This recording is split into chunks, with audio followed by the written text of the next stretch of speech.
सच्चाई सच छुपने नहीं देंगे। दिल्ली से आया है फोन, मुझे रोकेगा कौन, ये बात सीबीआई की तरफ से कही जा रही है।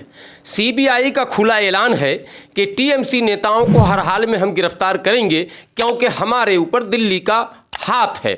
और दिल्ली का हाथ होना ही इस बात को दर्शाता है कि टीएमसी नेताओं में से सारे वो नेता जो ममता बनर्जी के करीबी कहे जाते हैं उन्हें ही गिरफ्तार किया जा रहा है।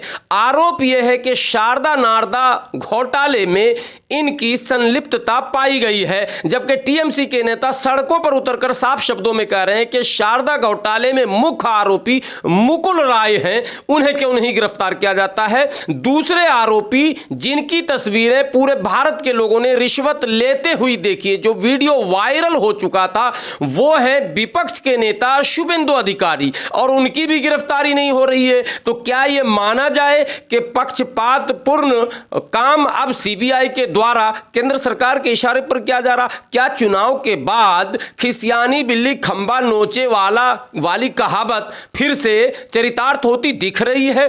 क्या ऐसा कहा जा सकता है कि गृह मंत्री के इशारे पर तमाम इंटेलिजेंस एजेंसियां, तमाम केंद्रीय एजेंसियां, सीबीआई, ईडी सब सक्रिय हो चुकी है और इसका कमान स्वयं बंगाल के राज्यपाल के हाथों में दे दिया गया है? क्या लोकतांत्रिक प्रणाली में राज्यपाल तमाम उन निर्वाचित सरकारों के अधिकारों को लांघ देंगे? इस तरह के अनेकों सवाल को लेकर कलकत्ता के सड़कों पर तांडव हो रहा। जी हां, मैं लेकर चल रहा हूं आपको सीधे कलकत्ता की सड़क पर, जहां निर्वाचित मुख्यमंत्री, जी हां, पूर्ण बहुमत की सरकार में चुने हुए मुख्यमंत्री श्रीमती ममता बनर्जी, सुश्री ममता बनर्जी स्वयं धरती पकड़ चुकी हैं और वहीं सीबीआई दफ्तर के सामने धरने पर बैठ गई हैं हजारों समर्थकों के साथ। और यह लोकतंत्र के लिए काला दिन कहा जाएगा जब मुख्यमंत्री को धरने पर बैठना पड़े, वो भी सीबीआई दफ्तर पर। इससे सीबीआई की गरिमा और सीबीआई का महत्व स्वयं कम होता दिख रहा।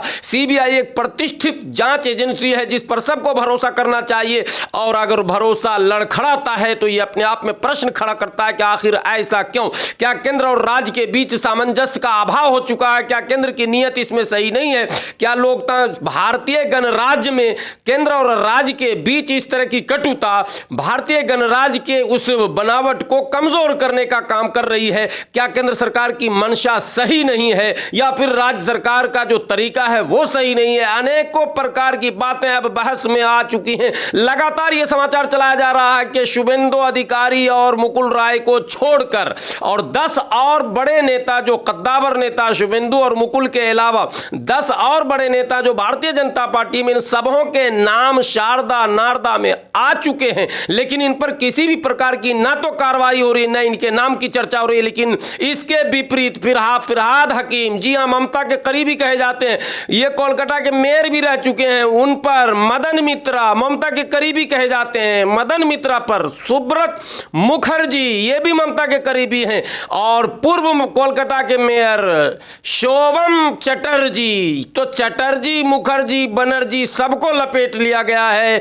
ये सीबीआई का नया दाव है। चुनाव से पहले भी सीबीआई ने कुछ दाव चलने की कोशिश की थी लेकिन उसमें नाकाम हुई थी। उसके बाद फिर सीबीआई ने इस कदम को उठाया है। क्या हो रहा है, क्यों हो रहा है, इसी बहस के साथ देश की सच्चाई आगे बढ़ेगी। पल पल पर नजर रखते हुए हम आपको अपडेट देते रहेंगे, लेकिन साथ में आपसे विनती करते रहेंगे कि अगर अब तक आपने देश की सच्चाई को सब्सक्राइब नहीं किया तो प्लीज प्लीज जल्दी से आप सब्सक्राइब करें और हाँ, बेल आइकॉन को दबाना ना भूलें। ऑल वाले घंटी पर जरूर बटन दबाएं।